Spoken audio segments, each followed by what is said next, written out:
Bien, bonjour à tous. Je me présente, je suis Marianne Bilk, donc la fondatrice de Savio, et j'ai le plaisir de vous présenter ce soir le nouveau test de niveau Savio. Un petit avertissement, on a dû faire un test assez réduit, assez concentré sur les questions les plus importantes pour pas que ce soit trop long en temps. Donc, on n'a pas la prétention de faire un graphe exact des compétences de votre élève. On vous propose un conseil global sur le niveau de l'élève à partir de questions ciblées sur des compétences clés. Comment est-ce qu'on trouve le test? Vous pouvez y accéder sans avoir de compte, enfin sans utiliser votre compte, soit que vous ayez un lien, le test de niveau, ou depuis la page d'accueil savio.fr, et puis vous cliquez sur comment choisir son niveau, et puis là, il y a faire le test gratuit.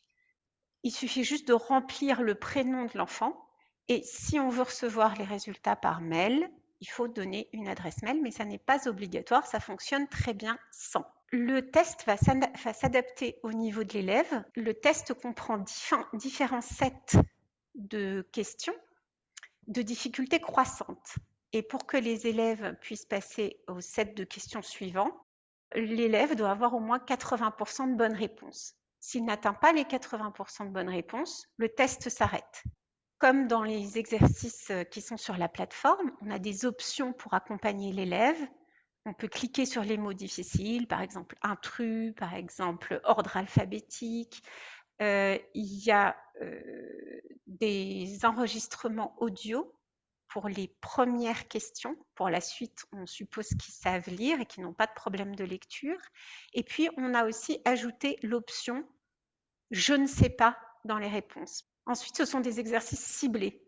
Donc, pas toujours des QCM, comme on pourrait s'y attendre sur une plateforme numérique, mais il va y avoir des dictées, il va y avoir des doubles consignes, des textes à trous, des choses à écrire, des menus déroulants et aussi des QCM. Les résultats sont immédiatement envoyés par mail si la personne a donné son adresse mail. Dans ce mail, vous pouvez évidemment cliquer sur ce bouton en bas qui vous permet de créer un compte ou de vous connecter à votre compte existant. Alors, les résultats s'affichent également à la fin du test. Ils sont donnés en pourcentage de bonnes réponses. En bas de cette page qui s'affiche avec les résultats du test, il y a 3 possibilités. Donc, le test peut être fait par les parents. Donc, les parents peuvent créer un compte. Mais vous pouvez aussi créer un compte enseignant si vous n'avez pas encore de compte, mais je pense que ce n'est pas le cas pour vous. Et si vous avez déjà un compte, vous pouvez cliquer en bas sur « J'ai déjà un compte » et à ce moment-là, vous allez arriver sur la page de connexion à l'application Savio. Si vous avez déjà utilisé l'application avec votre ordinateur, vous aurez une petite tuile verte qui correspond à un compte enseignant. Si c'est bien votre nom, vous pouvez cliquer dessus, vous aurez juste besoin de mettre votre mot de passe. Et si vous avez oublié votre mot de passe, vous cliquez sur mot de passe oublié et vous pourrez le réinitialiser. Et quand vous arrivez sur votre compte, on vous propose tout de suite de créer un compte pour l'élève qui vient de faire le test. Vous savez quel est l'élève puisque c'est le prénom que vous aviez rempli. Et le parcours de progression en bas est déjà inscrit. Alors vous allez me dire maintenant, c'est bien tout ça, mais moi j'ai déjà mes élèves et ils sont déjà sur des parcours, comment est-ce que je peux utiliser votre test? Alors le test est visible dans le profil de l'élève. Quand vous arrivez sur votre compte enseignant, vous avez une vue d'ensemble avec la liste de vos élèves. Et quand vous voulez accéder au profil d'un élève, il suffit que vous cliquiez sur son nom. Et ça va vous permettre d'arriver à son profil et le profil vous permet de mettre à jour le mot de passe, de choisir un parcours de progression ou le test de niveau, ce qu'on va voir, de mettre à jour l'adresse mail des parents ou de supprimer le compte. Et là, quand on descend le profil, on arrive à parcours et ici, on va commencer par le test de niveau Savio. Ce qui va se passer, c'est que ça va être envoyé sur le compte de votre élève, qui fera le test lors de sa prochaine connexion à son compte. Et à l'issue du test, il sera automatiquement placé sur le bon parcours. On a pris par exemple Laure. Laure est accueillie sur son compte par le test de niveau. Et pour commencer, il suffit de cliquer sur le bouton orange et elle va accéder au test de niveau. À la fin, elle va avoir son résultat. Ça va lui indiquer quel est le parcours de progression qui correspond à ce résultat et elle a gagné des pièces en plus. Et elle peut commencer son parcours. Donc en cliquant sur ce bouton-là, eh bien, l'enfant arrive directement, donc on voit, c'est toujours Laure. Elle a gagné ses 300 pièces. Tout à l'heure, on était à 24 pièces. Là, elle est à 324, donc ça s'est bien affiché. Elle arrive sur son parcours, qui est un parcours progressif, thématique, et donc chaque parcours est divisé en paysages, et dans chaque paysage, une étape, et dans chaque étape, des défis, lecture, grammaire, conjugaison, orthographe, vocabulaire, aller plus loin. Quand on revient sur le profil de l'élève dans votre compte enseignant, le parcours de progression est automatiquement mis à jour. Et ici, vous avez les informations du test de niveau. Et si, à la fin de l'année scolaire, vous voulez envoyer le test à nouveau, eh bien, vous pouvez. Alors, vous allez me dire, ben oui, mais ma classe de l'année prochaine, comment est-ce que je fais pour leur faire les tests? Moi, je ne vais pas faire les tests un par un et ensuite créer les comptes un par un. C'est la vue d'ensemble, celle sur laquelle on arrive quand on se connecte à son compte enseignant ou à son compte école. On choisit importer une liste d'élèves. Vous aurez au préalable préparé une petite liste de vos élèves. Donc là, j'ai mis niveau non connu. À partir de ce fichier Excel, que fait la plateforme Savio?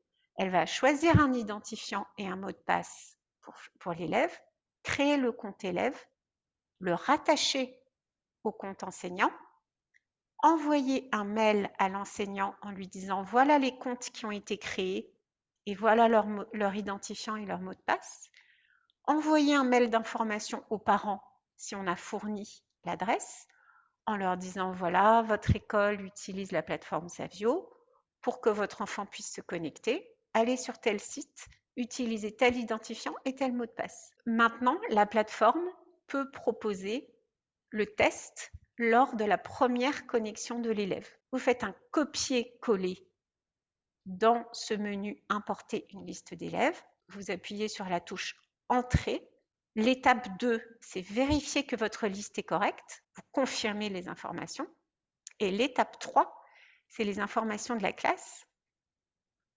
Et vous allez choisir Test de niveau. Les comptes sont créés avec un identifiant, un mot de passe et un email de confirmation a été envoyé aux parents dont l'adresse mail a été renseignée.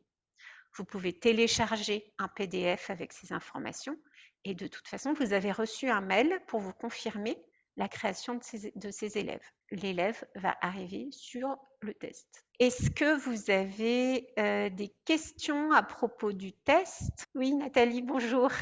Bonjour. Euh, les élèves qui vont être évalués dans une même classe peuvent se voir attribuer des niveaux différents. Oui, le parcours, c'est le parcours par défaut sur lequel vont arriver les enfants quand ils vont se connecter à leur compte Savio. Ça ne vous empêche pas, si vous voulez réviser des notions particulières, d'aller choisir dans toute la plateforme Savio ce que vous voulez leur faire travailler. Vous le sélectionnez, vous le mettez dans une mission et vous envoyez la mission soit à un élève, soit à un groupe d'élèves homogènes. Karel, vous aviez une question? Oui, c'était à savoir si les enfants voient la classe, parce que le concept d'avoir des parcours et de ne pas avoir une dénomination CE1, CE2, CM1, c'était quand même vraiment attractif pour notre public.